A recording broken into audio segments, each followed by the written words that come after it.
안녕하세요. 방방입니다. 제가 최근에 딜레마에 빠졌어요. 어떤 딜레마냐 그러면 바로 오늘 보여드리는 이 구절과 관계 있는 건데요. 실제적으로 제가 최근에 가장 관심 있는 화두이기도 해요. 어떤 거냐 그러면 정의는 어떻게 혐오가 되는가? 원래 관심은 혐오에 관심을 갖게 됐어요. 왜냐하면 오늘날 우리 사회를 혐오의 사회라고 말하는데 사실 반론의 여지가 없어요. 이론의 여지도 없고 제론의 여지도 없어요. 너무 혐오야, 사실은. 곳곳이 그래요. 그리고 특히 지금 더 정치 시즌이 다가왔기 때문에 그 혐오의 극대화라는 건 말할 수가 없죠. 그런데 그 혐오가 어디서 생기느냐라고 생각을 했을 때 정의를 많이 외치는 쪽에서 더 많은 혐오가 생긴다라는 사실이 저를 좀 당황스럽게 했어요. 그건 왜 그러냐 그러면 저를 본 거예요. 저를 봤더니 제가 분노하는 지점이 내가 공정하다고 생각했을 때, 그런데 그 공정함에 대해서 보상을 받지 못했을 때 분노가 폭발하죠. 너무 당연하고 지극히 인간적인 감정이긴 한데 그랬을 때 그게 너무나 쉽게 분노가 혐오로 넘어가는 지점이 된다라는 거예요. 저는 20대 때, 아니, 생각해보니까 10대 후반부터 저 조금 조숙했거든요. 염세주의여서 사실상 저한테는 굉장히 그 혐오라는 게 익숙한 감정일 수 있어요, 사실. 지금은 갱년기 나이가 되고 보니까 그게 아니다, 라고 생각을 하지만요. 그래서 이 성서 구절이 계속 머릿속에 맴도는 거예요. 그래서, 그러면 내가 그래도 유튜브를 하나 운영하고 있으니까 이게 비록 조회수도 적고 구독자도 많지 않지만 그래도 공론장의 역할을 할 수 있지 않을까라는 생각에 이걸 댓글로 달아서 한번 물어봐야 되겠다라는 생각이 들었어요. 이 구절 보세요. 불행하여라 너희 위선자 율법학자들과 바리사이들아. 바리새라고도 얘기하죠. 너희가 예언자들의 무덤을 만들고 의인들의 묘를 꾸미면서 그러니까 기존의 사람들 막 팔아먹는 거죠. 그 훌륭한 사람들 막 팔아먹어요. 그러면서 우리가 조상들 시대에 살았더라면 예언자들을 죽이는 일에 가담하지 않았을 것이다라고 말하기 때문이다. 너무나 지금의 우리 시대랑 막, 막 교차가 되죠. 우리도 그러죠. 우리도. 뭐 훌륭한 사람들이 비극적으로 또는 비참하게 인생을 마쳤을 때 안타까워하면서 마치 내가 그 시대에 있었더라면 나는 그 사람을 알아봤을 것처럼 그렇게 생각을 하죠. 그러나 과연 그랬을까요? 그렇게 하여 너희는 예언자들을 살해한 자들의 자손임을 스스로 증언한다. 그렇게 말하는 것 자체가 너네도 그 시대에 갔으면 똑같이 했어. 그 얘기죠. 그러니 너희 조상들이 시작한 짓을 마저 하여라. 마저 하래요. 그러니까 누구를 이 율법학자들과 바리새인들을 향해서 너네는 그렇게 위선과 허세와 가증스러움 속에서 너희 인생들을 그냥 마저 살아. 이 얘기죠. 그러면서 나온 말이 이거예요. 제가 머릿속에서 계속 맴도는 바로 이 구절. 너희 뱀들아 독사의 자식들아. 너희 뱀들아 독사의 자식들아. 이거 사실 혐오 발언 맞거든요.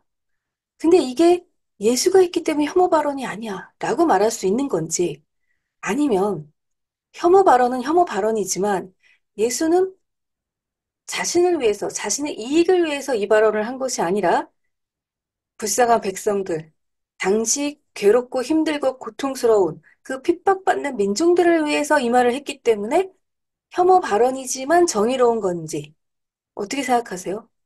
거기다가 저주도 하여 저주도. 너희가 지옥형 판결을 어떻게 피하려느냐? 니네 지옥 간다? 누구? 율법학자들과 바리사이들한테 이렇게 얘기를 한단 말이에요. 근데 사실은 이 율법학자들과 바리사이들이 대단히 악독하고 대단히 못돼 처먹고 이런 사람들이 아니에요. 오늘날 우리 시대를 따지자 그러면 적절하게 교육을 받고 적절하게 중산층이 되기 위해서 애쓰며 살아가는 대다수의 사람들이 사실은 이래요. 제가 관여하고 있었던 어떤 단체에서 지금은 안 하니까 화가 나서 분노를 폭발했던 적이 있었는데 뭐가 그렇게 싫었냐 그러면 우리 집 아파트는 올랐으면 좋겠어.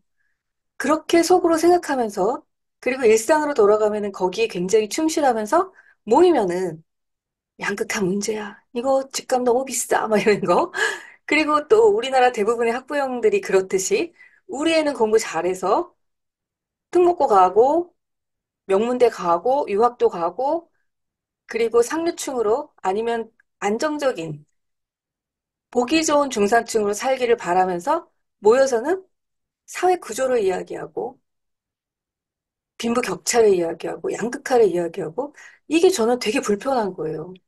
왜냐하면 저는 그 대열에 끼어 있지 않기 때문에 거기서부터 좀 더 자유로워서 제가 그 대열에 끼었다면 저라고 뭐 달랐겠습니까? 똑같지? 똑같이 집에 가가지고는 야, 너도 서울대 가야지 진짜 네 인생 피는 거야. 그렇게 얘기하고 서울대 가야 너의 선택권이 더 많아지는데 야, 네 삶의 선택권이 많아지는 게 너한테 유리하겠니? 선택권이 적은 게 너한테 유리하겠니? 제가 아이를 키웠다면 저 이렇게 얘기했을 것 같아요.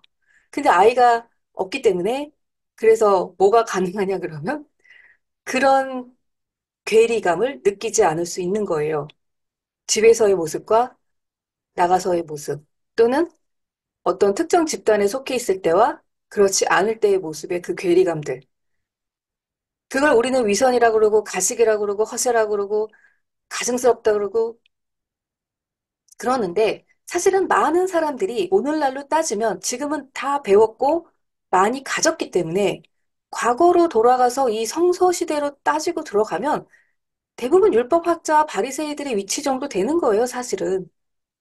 다 무지렁이 백성이 아니에요.